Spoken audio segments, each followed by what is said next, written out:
Okay, so this might be a little bit TMI, but my daughter Elizabeth makes questionable decisions with the men she dates. Does anyone have this happen in their families, where the kids in your family make questionable decisions about the people that they date? My daughter is beautiful. She's gorgeous. She continues to make questionable decisions about the men that she dates. Thus, when she tells us, I have got this guy and we've been dating for a while and Mom, I really think he's the one. What do my husband and I think? We've been there before. But we're very open-minded and we want to meet them. And so she loves us and she wants us to meet this boyfriend. So she tells us, well, he's got a good job and he went to a good college and he's a really wonderful person. And so, yes, we want to meet him. But in the back of our minds, what are we thinking? Same old thing.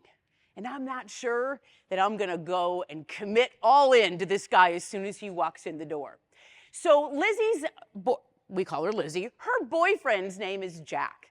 Now, Jack knows the questionable decisions that his girlfriend has made in the past. And he knows how my husband and I feel about these questionable decisions. And so what he does is he prepares for this, because he knows he's coming to the house and he knows that we are probably not going to have an inherent trust about this boy. And so he strategically thinks, he's very thoughtful about us and about the questions he's going to ask. And he comes in the door and he literally blows us away. He asks wonderful questions and he listens and he listens and he just seems like he really loves her, and my husband and I are blown away. Well, you see, Jack is lucky because Jack knew where he was. He knew where he stood, and he was able to prepare to be able to walk in that door and change our minds. Now, realistically, as soon as he walked in that door, he was going to change our minds because he got the opportunity to walk in the door. Now, what about financial advisors? So, what do people think about you before they walk in your door?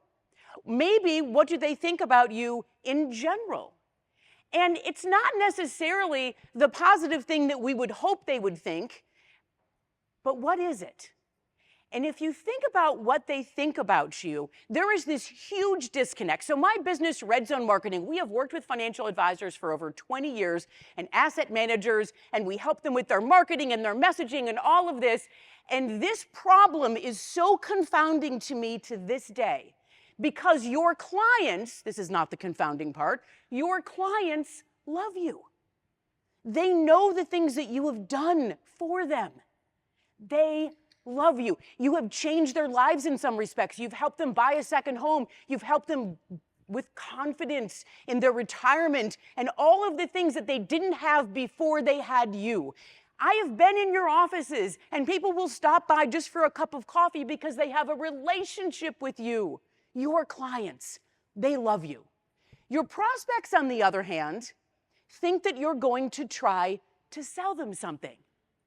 Now, how is that possible? How could your clients be so committed to you that they're going to refer tons of business to you, and your prospects, even if they've been referred, believe that you might sell them something?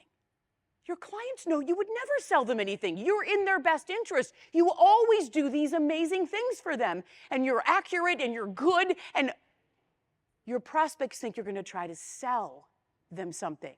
So this is a huge disconnect, and there is one way to close the disconnect, and that is, and you actually have the choice to do it, it is through your first impression that you're going to make with somebody. Because your clients are in on this little secret that nobody else knows. You are amazing. You're fabulous. As was said before by Sally, you're fascinating. But your prospects don't know it, even if they've been referred. So, what is your first impression? Well, your first impression needs to do what Jack did. He came in and he converted us. He came in with empathy because he knew exactly what my husband wanted to do to some of the previous boys who had come in our house. And he engaged us. He did exactly what he needed to do when he walked in the door. But How does a financial advisor do that if you don't get the opportunity to have somebody walk in your door or you walk in theirs? How do you do it? So here's the thing. It's your website. You know, when I talk to financial advisors and they say, we don't really do any marketing. And I say, do you have a website? They say, yes. You're doing marketing. You're either doing it well or you're doing it not so well, but you are definitely marketing because your website is that first impression. Your website is where you're going to find whether somebody is going to convert, engage, and be able and willing to come in your door. So there's some things about websites that we know that are true. And I'm going to talk about, in a very quick way, 5 elements to your home page of your website. These are easy things you can change and do to make your website just a little bit better, to let your prospects in on the little secret that your clients already know. So the first thing is a headline that empathizes. And we've talked about this, you've heard people talking about this on this very stage at Jolt. We want to be able to connect with the audience. And so connecting with the audience could be something like you have your headline and it actually speaks to the person that's looking. So it says, even the wealthiest are worried that they may run out of money in retirement. How about you? Or, I'm worried about my retirement plan. Are you? These are common concerns that we know people have, and when they see that, they might go, okay, this is me. Well, we have a client out west that actually, on his headline of his website, it says, our clients are uncommonly successful. And when we came up with that headline, it's like, well, that's not empathizing. Well, it sure is, because who does he work with? He works with founders and first employees of huge companies, today huge companies, and also companies that are startups and tech firms on the West Coast. And they believe that they are uncommonly successful. And they go, finally, we finally found a place that's just for us. So your website needs to communicate that. Video is the most amazing thing. There's a reason that seminars have worked in this industry. They worked a long time ago, and they still work today. And there's a reason that seminars work because, let's say my husband and I are getting ready to retire, and we get something in the mail that says there's a seminar coming up. And so we say, yeah, I really like the restaurant, but I'm not sure I want to work with this guy. So we go and we sit in the back of the room and we eat the good food at the restaurant and we listen. But we are not wanting to be engaged at all. But then we hear some good things that this financial advisor is saying, and we think, well, that's a good point he's making. We're really not prepared for that. And, oh, I kind of like him. He seems to be a nice guy. And next thing you know, we're scheduling an appointment. Video does the same thing. So video on your website lets people know about the little secret that your clients know that your prospects don't. You're pretty great. And how do we know that? Not because you say you're great, or not because you say, trust me, but because you're a real person who is talking about why you're in this business, who you are, and they will watch that because they are interested in who you are. They want to know who this person is that they may go in and meet. And so, video is incredibly important. Now, I've heard from some advisors, well, you know, I'm not really cut out to do video, or I don't like the way I look on video. And I always laugh at that because I don't like the way I look on video either. And I've got hundreds of videos on YouTube, but guess what? What I look like on video is exactly what I look like right now in front of you. And either you like it or you don't like it. And if you think about it, your clients have liked what they've seen. Your clients have loved what they've seen. So why not put together more video that lets your prospects know also? And that goes on the homepage of your website. So the next thing is your why. Now, a website needs to be about the prospect, but it needs to be about the prospect as it relates to who you are and why you can help them solve these problems. Your why is one of the most compelling things, and a lot of times we don't give our why. We don't talk about the why. Why? Well, I mean, they don't want to know why I'm in this business, but actually, they do. Because You saying that you've got all these credentials and all of that, that's great and it's credibility building, but you talking about your purpose and why you do what you do. One of the things is I love video on the homepage of your website that talks about your why, but the next best place to talk about your why is on your bio page, because there's two places that people go to on a website. Theoretically, they go to your homepage because that's where they land, and then they want to go to the team page to find out who you are. And next to your bio, put a video bio. And your video bio isn't you reading, I went to this college and I did all these things. Your video bio is simply this. It tells your why. Why did I get in this business? Why do I stay in this business? This is not an easy business to be in. Why do I stay? What has happened? And give them some examples of how you got into this business and why you stay. A video bio tells your why, and your why is something that people remember. Okay.